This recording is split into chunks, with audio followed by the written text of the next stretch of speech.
On this episode of ResiWeek, Crestron is back at CEDIA Expo, takeover job opportunities, and the eco-impact of smart home. All this and more on this episode of ResiWeek. The network for the AV industry. What are you listening to? This is AV. This is AVNation. This is AVNation. This is ResiWeek episode 223, Blame the Technology. Support for AVNation is brought to you by Blackwire Designs, the go-to distributor for the CI industry with an extensive product lineup backed by unmatched sales and system support. Anytime dealers need it, even after hours or on the weekend. Hey, welcome to ResiWeek. This is your weekly roundup of all the latest news and stories for the residential AV industry. I'm your host, Matt D. Scott for AVNation.tv, and this week I am pleased to be joined by Tom Devine. He is the marketing director of AV Pro Edge. How are you, sir? Oh, doing great. Thanks for having me. Thank you so much for being here. Then we have Bob Archer. He is the senior editor of CE Pro. How are you, sir? Bring yourself, Matt. Pretty good. And last but certainly not least, we have a good friend coming all the way to us from the other side of the globe, Bruno Napoli. He is the business development manager at Blue Light Concepts. How are you, sir? I'm very good, and thank you for having me again. Oh, thank you so much for joining us. It's always fun to get everybody together. All right, gentlemen, let's kick this off with we've got a full slate today. But first, I want to just give a quick note to Steve Durkee. He has been named the new president of Legrand AV. If you don't know Steve, he's been in the business for quite a long time. Specifically, he joined essentially the company in 2004 with chief manufacturing before it was part of Milestone, and then obviously part of Legrand AV. So he has been in this business for quite a while, most recently as the senior vice president and general manager of commercial AV. So we want to say congratulations to him. I know Tim has an interview with Steve that should be live on our site. So go check that out if you want to learn more about that or read the great article from CE Pro and Bob Archer. You can get that on CE Pro. So gentlemen, let's jump into a topic that kind of hit the news cycle last week and brought a lot of conversation back into the game. Crestron is going to return to CEDIA Expo 2020, spotlighting Crestron Home. This comes to us from Residential Tech today. If you somehow missed this announcement, one, it's a big deal because Crestron is coming back to Expo after a 5-year hiatus. In that time, they started their own summits on both the East and the West Coast of the U.S. and invited all of their pared down dealership group to come to that. I got a smile from Tom for that one. They are, as we said, coming back to Expo. They are looking forward to continuing to promote and talk about Crestron Home and bring a little bit of kind of their ISC booth and that style into Expo. So that is very exciting. But of course, you can't talk about Expo without talking about the potential that it doesn't go this year. So, Tom, I want to start with you. What does this mean to the kind of the channel that Crestron's back? They are, as you know, working both ISC and Infocom and the CEDIA shows. When you walk into those trade shows, usually you see Big Blue. It's kind of that big, ominous booth.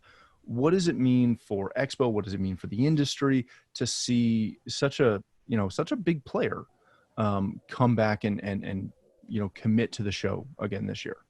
Well, I think it's an exciting move for the channel. That means that we have a company as big as Crestron, one of the big Trons. They are moving it back to residential, which they've been before. I mean, there's plenty of residential dealers that have been installing Crestron, but for them to put the emphasis on it, it means that there is potential in our sector right now for growth.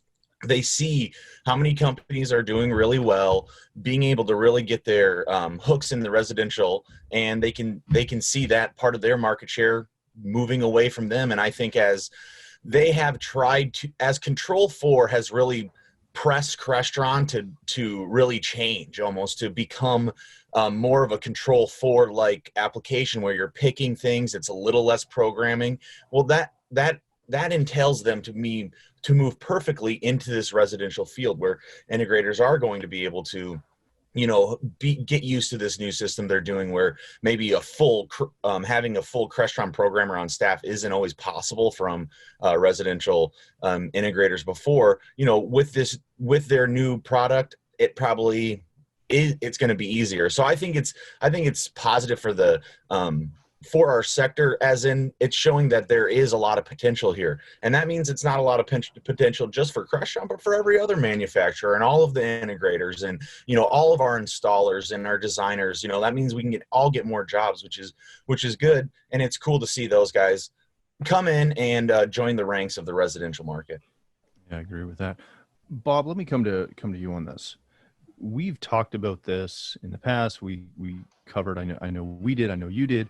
I think we talked about it together about kind of the cull that happened, if you will, a couple of years ago, where they really pared down their residential dealers. Does this speak to a commitment to new growth? Does this speak to a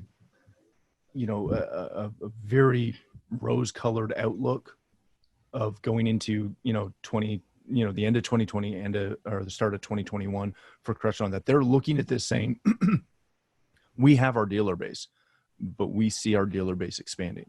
Am I reading too much between the lines? No, I think you're right. I think Crestron looks at the market and says it's a new era in home control, home automation, and we're poised to take advantage of it. They have a robust line of lighting and shades. They can take advantage of the smart home. And these new opportunities with circadian lighting and all of these other amenities that homeowners are really starting to look for now. And I think they probably didn't have this in mind, but if you look at their commercial product line, they have products like the Mercury and some of those other products that, as we come out of this and business is redefined in how we communicate, they'll probably have an advantage over all these other companies integrating those commercial products into their Resi product line. Yeah, very true. All right, Bruno, let's kind of wrap this one up, and I'd be remiss if we talked about anything with CEDIA Expo and not bring up kind of the elephant in the room of, is this going to go? Is this it's a big story in the sense that Crestron is committing to, they're taking space, et cetera, but that show is in September. We're seeing, I know someone posted that there's I think a Munich beer festival in October that's already been postponed. Emerald postponed everything up until the end of July. Am I right on that, Bob? I believe so.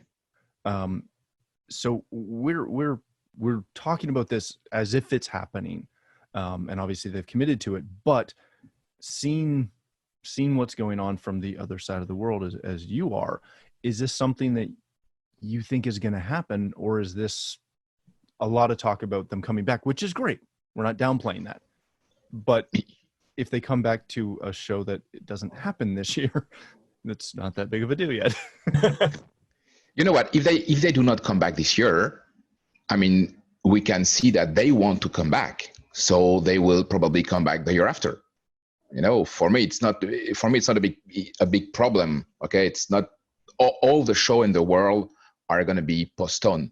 You even have in Light Plus Building is one of the biggest light show in the world. It's every 2 years, and they just had an announcement a few days ago saying that they're going to postpone for next year. So I'm not sure CEDIA will happen this year. Nevertheless, Crestron sent a big message to the industry saying we're going to be back. And if it's not this year, it's going to be next year. So this year or another year, it's not the topic. The topic is they are coming back, and they send us a big, bright, and clear message. Yeah, very good. I do like, and just before we move on, I love the quote in here that, John Clancy says that they're getting all kinds of interest in this, and this is a great opportunity to get people out to, kick tires and see the product where they otherwise might not. But it does also say, he also says that they're not trying to sign 1,000 new dealers. So it'll be very interesting to see, if this show goes, which I'm on the fence of. I really hope it does. It'll be very interesting to see what their dealer base looks like coming out of this show. So that'll be very intriguing. All right, gentlemen, let's move on to our next story of the day. This comes to us from Residential Systems and Mr. Todd Anthony Puma, a good friend of the show. 5 system design criteria for a successful takeover.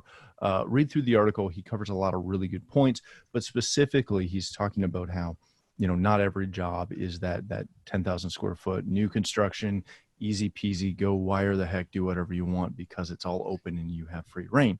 He's talking about a lot of the opportunity to come in and essentially take over or upgrade an existing system or fix a system that has been maybe not done as well as one would like.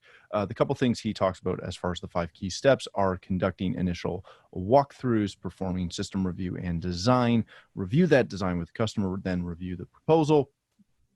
And then finally, and I would argue most importantly, do exactly what you said you were going to do. So Robert, let me start with you on this. The one kind of first takeaway I had from this after reading this article through a couple of times was, does this really vary? Does this differ that much from the normal way that you would approach a system?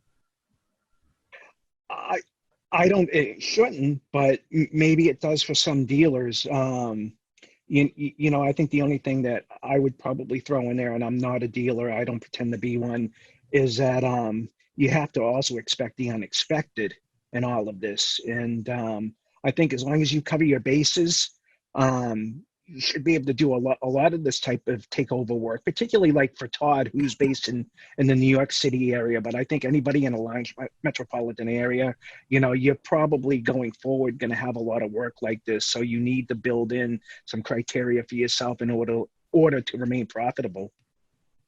Yeah, very good. Bruno, you've been around this business for a minute or two. When you start looking at this and specifically that takeover side, right? You're walking into somebody else's system, somebody else's design, somebody else's wiring platform, how do you go into this and how do you set yourself up to take it over knowing that you don't know what's behind the walls? You don't know what is there, and you're probably not going to open it up completely. It always reminds me of that, all you have to do is watch HGTV for a minute. And every scripted show, they walk in with these grand plans of a renovation, and then it cuts to a commercial break just when they open a wall and go, there's a pipe in the middle. How do you go into these kind of things not knowing exactly what's behind the walls and not at the end lose your shirt? I think Todd say something quite clever in the article. He said that ask the client to show you how it works. Because you cannot really trust the client. The client will not really tell you always the truth. Client always playing a little game with you also sometime. This is why you should ask them. And this is very clever what Todd he said, ask the client to show you everything. And that's a first way to know what is working and what is not working. And then it's a good way also to note on a paper, okay, that day you told me that we saw together that this was working and this was not working. So it's a very good start to make a tour and test every single feature of the home with the client. For me, that would be a first very important step. The tour with the client, explaining you every single feature of the home. Yeah, very good. Tom, when you see this, one of the things that I was kind of thinking about was along those same lines of, you never know what's behind the walls. You never know how things are run. How do you balance the problems that you're going to run into without bad-mouthing the previous installer? Because maybe it a lot of times that relationship can be contentious between the client and their previous company, but often enough it's not necessarily contentious. They just bought the house, it's new to them, or that client retired, or they stopped doing something. It's not always a big, I hate that guy. How do you come in and talk about some of the situations that you're going to deal with, knowing that? Sorry, go ahead. No, that's perfect. I mean, I think you just have to do it with, white gloves, right? You have to go in there and you have to present if you guys look at this list. So before I answer your question, I just want to applaud Residential Systems for putting things like this together. We're in a time where everybody's fighting for jobs, and we don't know where the next job is going to come from for a lot of integrators. And so a lot of integrators, they use word of mouth, and the next job comes in and the next job comes in. Well, using this is now, as an integrator, they read this, they look at a way that they can reach out to people. They can start getting different jobs that maybe they didn't job. And now they have a template on how to do that. There's no school to be integrator. We all kind of just have to teach ourselves or go through training from different manufacturers. So I think this is really cool. And I think what this really makes or breaks it is on that, step number 2, which is perform system review and design, and then number 4, review the proposal, because a really, really good integrator in those review the proposal and perform the review in the design with them, that's where you're going to be able to really see, I'm going to maybe start with 3 different tiers of what I can offer them. You can start thinking about pricing, and I'm going to throw lighting into this. I'm going to throw, the wine cellar control into this. I'm going to throw these other things into your system, or you can keep it bare bones. And then when you actually go through that, review with them, and you sit down and you review the proposal, that's your chance to put on your salesman cap and possibly, give them a system that they are going to be so excited about. And because you got them so excited about, maybe they're ready to spend a little extra money on it. So, I think this is a really cool piece from Residential Systems, hands down. But I would say, back to your original question of, how does this play in when everybody else has, this isn't always how it is, right? You're not always going to get those new installs. This is a way that you can go through and have a step-by-step guide for finding new jobs, and finding new jobs that are going to possibly be against somebody else in your industry. And we are all in audio video, and we don't want to put any other dealers down. You don't want to put any other installers down. So where I think you take it is always to the technology. Technology is increasing so quickly year after year in audio video that you can say, hey, you know what? They installed a great job for you. No doubt about it. But, now with the advancements in 4K and HDR and, the EDID control that you needed for the systems now, and, the bandwidth that they had back then that's how so you don't throw them under the bus. You throw, technology increasing under the bus, and then you get to now pump up everything about that other install on why it was good, but, where you're going to, help them so that in 4 years, they don't have to go through all this again.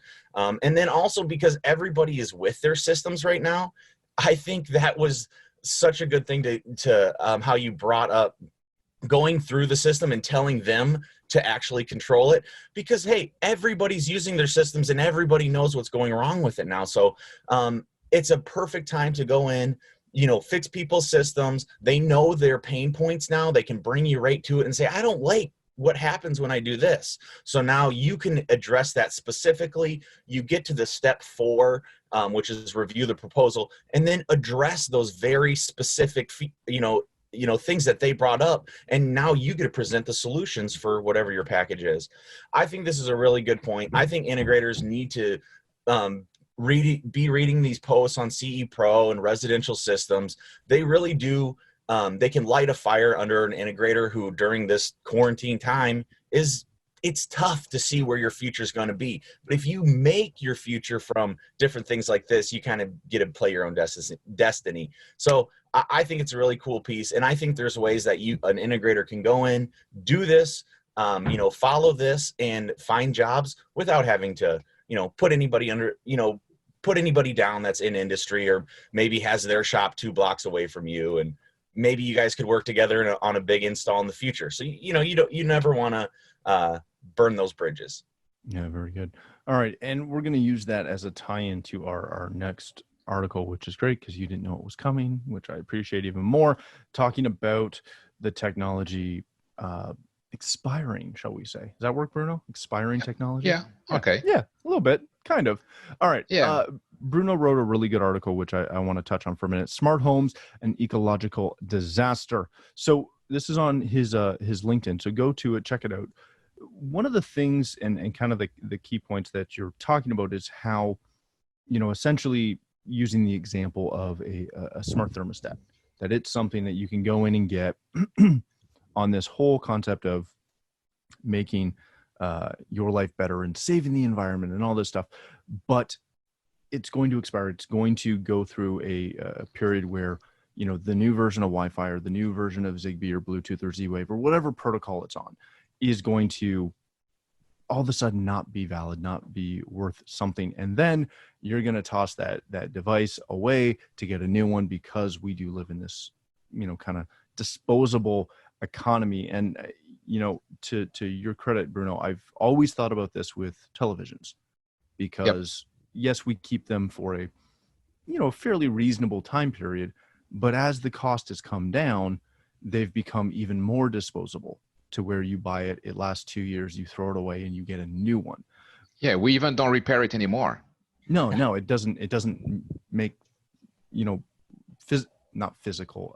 fiscal sense to repair most TVs or anything like that anymore. I know we've got 2 amps from a client that are sitting in my garage right now that we're trying to determine if they're even worth taking to the repair shop to get assessed because they're old.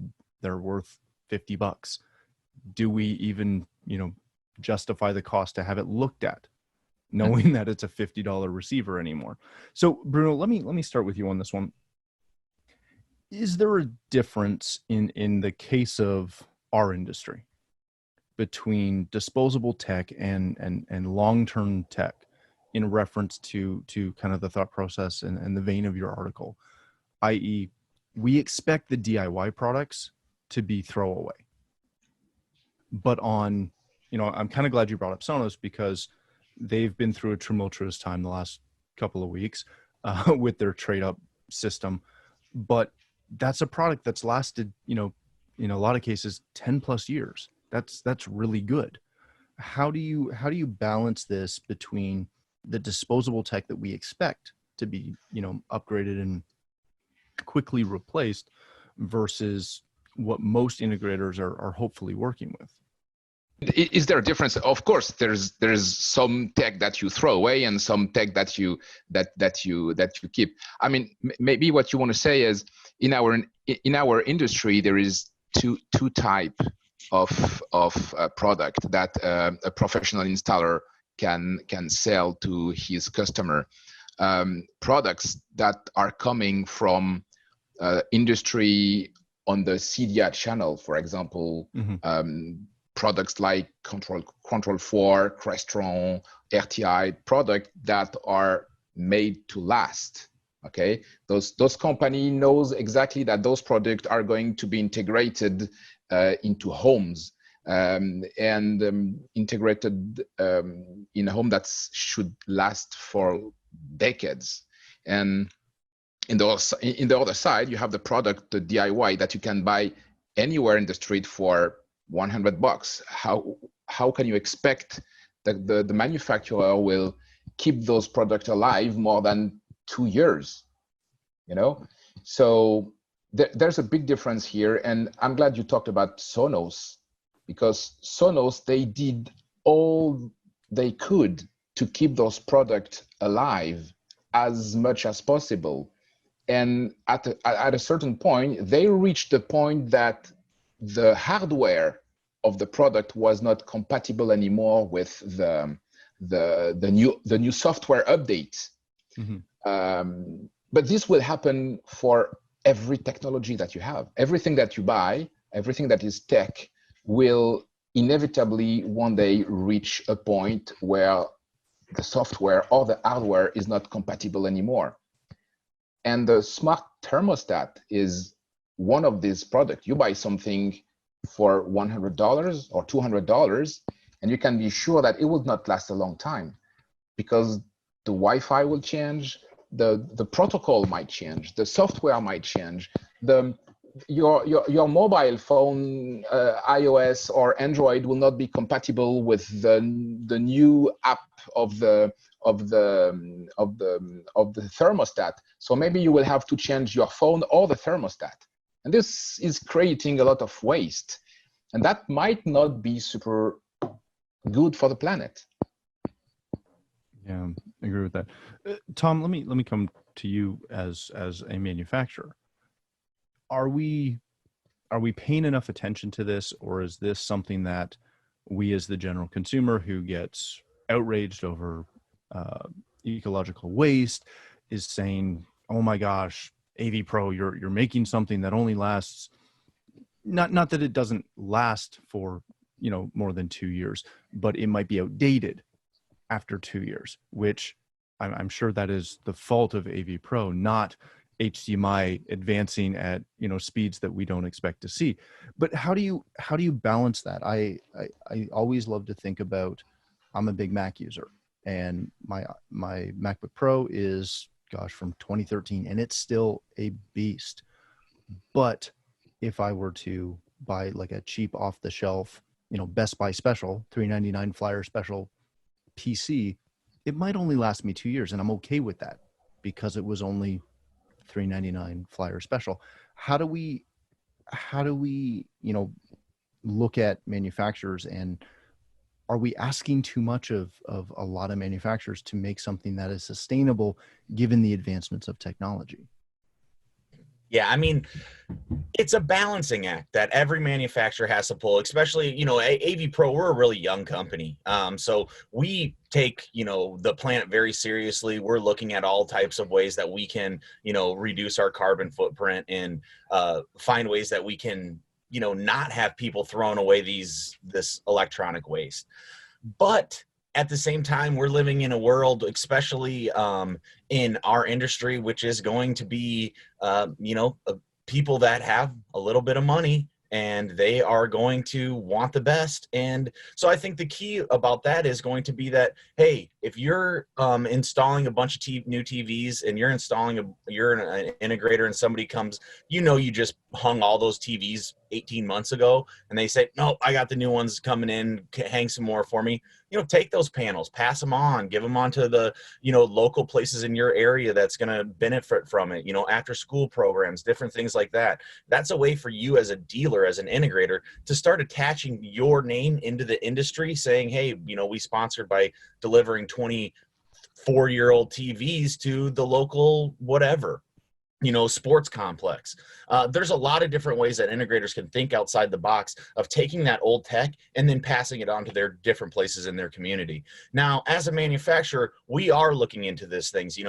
We're trying to figure out different ways that we can, have a matrix switcher that can have insert cards that possibly has a 48 gig backplane, so that you can, we're at this 4K, as we jump to 8K and 10K, you can not have to take out the entire system, maybe just replace some different systems that are going to allow different things like that. AV Pros and video distribution. So that's why I speak that example. But, that's something that we all have to be looking forward to. And as young companies like AV Pro keep on trying to push the market and build our audience, we're taking that kind of thing more serious than a lot of other companies. And then you have young integrators that are paying attention to that, and then they become customers for life because looking at our practices. So you think that same way with dealers and customers as well. It goes the same path, where if you show your customers that you're taking that extra step, you're doing things for your community,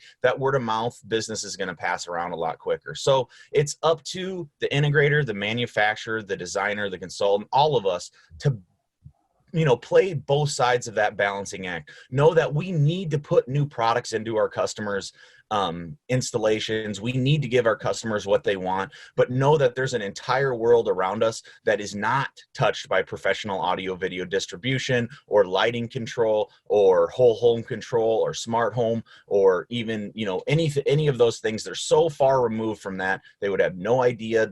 It would never be in their minds to have that. Well, those are ways that you can maybe pass some of that older technology onto different places around you. And then, everybody's happy, benefit the world, maybe get more jobs for your business, and then also build yourself a reputation that's going to be a good one. I love that example because I know in my own company, that's something that we do. We have a full recycling program where if we are upgrading a client, we will recycle their gear at no cost to them.